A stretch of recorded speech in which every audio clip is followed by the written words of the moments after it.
So let's get into the Michigan affidavits here. I know this is boring for some people. I understand.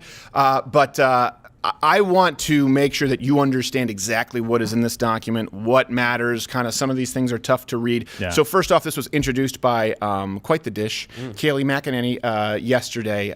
Here you go. This is her announcing it. We keep hearing the drumbeat of where is the evidence? Right here, Sean. 234 pages of sworn affidavits. These are real people, real allegation, signed with notaries. It's 235 pages of sworn affidavits. I want to go through what I think are the most notable.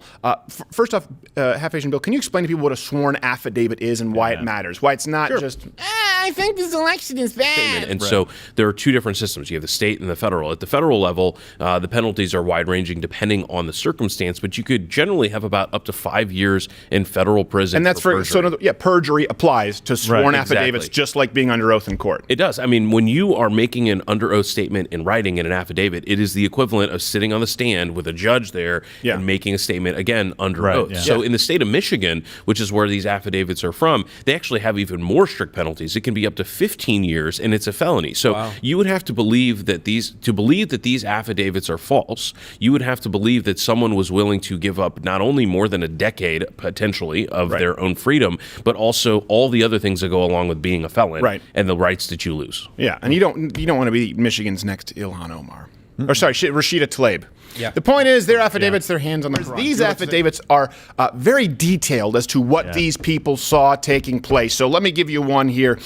This is from page 17. The PDF is available to everyone. We'll have the link up here.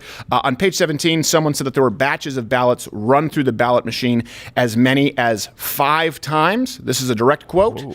At approximately 4:50 a.m., I witnessed a man spraying a chemical on a ballot machine. He then placed 27 ballots into the machine, and I noticed tape on the top of the ballot where a ballot number would normally be. Throughout the night, I witnessed him insert these same 27 ballots at least 5 times. What? Legal or not, Half Asian Bill? Sounds sketchy. Nice edge. And so here's the other part is, so people will say, oh, well, the people who are signing it have no idea. They're just being told to sign this stuff. But actually suborning perjury, so going out and procuring perjury, is perjury itself. Like, it's also within the perjury statute as a crime. Here's the thing. Even if you ask for someone to make a false statement and they don't even make the false statement, that's punishable as a felony. Well, that's why I was getting into where these things came from. There are crimes committed everywhere, if that's process of it is made that has penalties that are involved. By the way, let's go to see it really quickly. They're saying Biden leads Trump by more than 5 million votes nationwide. Well, yeah, if you read them 5 times. Running the votes 5 times is not a mundane detail, Michael. Here's another one. This can be found, again, in the PDF. I want you all to read it. It'd probably take you a couple of hours on page 25, page 116, page 122, page 138, page 158, page 185. We have over 6 eyewitnesses testifying that ballots not in the voter database were just entered using a fake birth date of 1/1/1900. Oh, wow. Why would, it's just a terrible date. 6 separate witnesses. Again, check up all those pages. This is also, interestingly enough, this is an excuse that's often used when we talked about dead voters going, well, we just sometimes they just enter in the 1900 as a birth date. That's also not a legitimate vote if it doesn't match the birth date of the person in question. You're not supposed to correct it on your own. Because there's one person here who said that their son voted who's dead twice.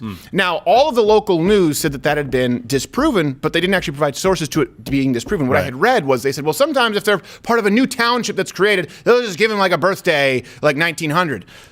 That's also an illegal vote. Exactly. What? Fact check. He actually only voted once. Right. That was their fact check. We have a new town. We're just going to hand out birth dates now. And so here's the thing. It's like there were some examples where, the birth date was illegible. They put a placeholder birth date in there of 1900, and then they go back and they follow those up. And so even if, this is the entire problem I have with anyone going, no, there's no fraud at all, there's no irregularities, we shouldn't look at any of this, just crown Biden and move on, is there are legitimate irregularities that the system is already set to review. So we're not saying, hey, do an extraordinary review, don't do anything that's abnormal, canvass the districts, look at the votes, check the ballots, check the things that are irregular, and let the chips fall where they may. By the way, that's important. You just said canvass the districts. This is something I want everyone to know. It's in Georgia, for example, and keep in mind, too, the Georgia Secretary of State, this isn't anyone involved, even if they're a Republican, they don't want to say, yeah, I was involved in the most incompetent voting process that has ever taken place, even if it's not scandal. So they're not necessarily going to be looking as aggressively as possible, regardless of political affiliation, because it reflects badly on them as well if they didn't catch it. But this is something that was overlooked, and I would say even on our show, we didn't have enough time. In Georgia, people just think, oh, it's just a recount. Explain to people what the canvassing is, the recount, how that's different, a manual recount, and why it could change things dramatically and catch fraud. Because it's not just going, all right, recounting, and there might be different. When you go to the different states, before they can certify, they have to do canvassing. And people are going, I can't believe they're asking for this canvassing. I don't know. We've only been doing canvassing our entire nation, like the entire history of certified votes. Again, not every state has it. Every state does it a little bit differently.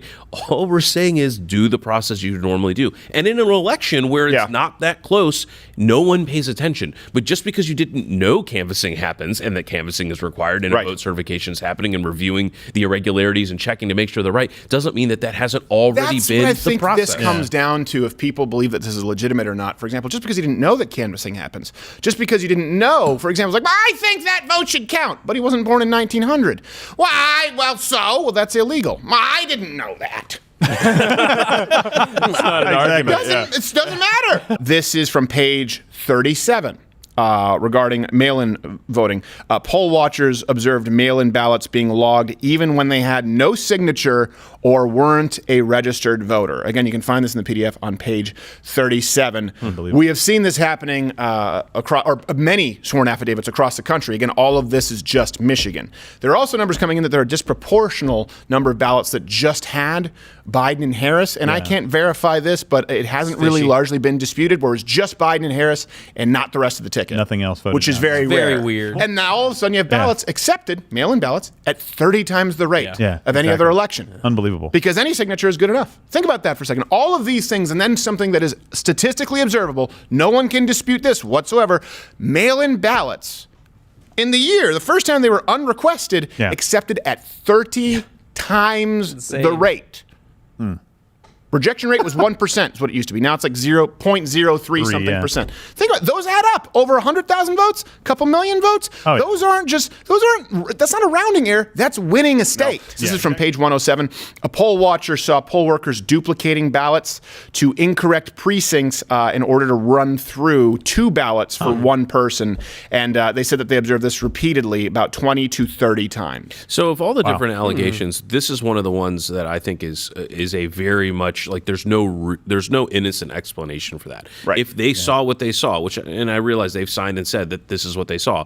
But look, having worked in law, you see people who everyone will see the same scene and remember things a little bit differently, or there's some explanation. But that's one of the ones where it's really hard to think of how could there be an explanation. You saw the ballot, it had a precinct. You saw another ballot, it had the same person with the same votes, but with a different precinct, and then they both get run through. Right. There's no legitimate explanation for that, and it's one of the examples that we have to look to get to the bottom of. And here's one other point. Let's say that the presidential election doesn't change. Let's say that the swing states, the battleground states, they are what they are, and Trump doesn't end up winning. There's still a lot of other ballots that matter. We're coming into a 2021 redistricting cycle. Right. The state legislatures are the ones that determine that. So knowing that the ballots for those less popular candidates or less popular races is really, really important. Especially when you've already had people who conceded, and then they were like, oh, by the way, you won by 1,000. He's like, oh, you're bullshitting.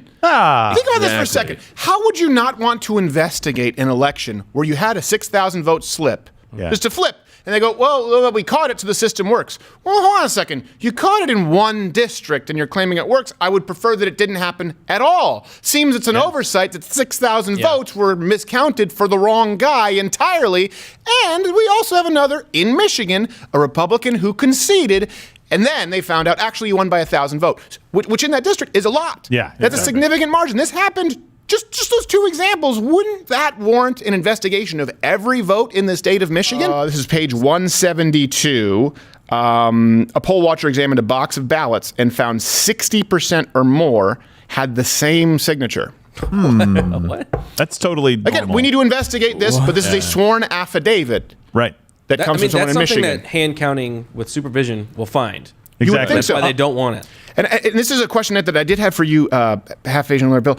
How many of these things, if you do a hand count, can be found versus not? So, for example, this is one you can find if they all have the same signatures. Right. But if some of these, secret ballots have been destroyed, like there are some things that could be covered up afterward. Right. Right. So one of the hardest ones are ballots that don't actually make it into the system. Right. So if they never got received, and that's, if there are ballot boxes or drop-offs and they just don't get collected or they get dumped or they get sorted before they're taken in, it's really hard because you don't have anything in the counting, right? The counting presumes that you already have, but there's not really anything you can do about that at this one thing to be clear, it really only takes 1 or 2 precincts per state to change it. So people think it has to be widespread across the state. No, Wayne County is enough. In Pennsylvania, especially when you have some states that are 20,000 votes, or Wisconsin, it can be 1 or 2 precincts. So we need to be clear about that. You're not just talking about every individual's home.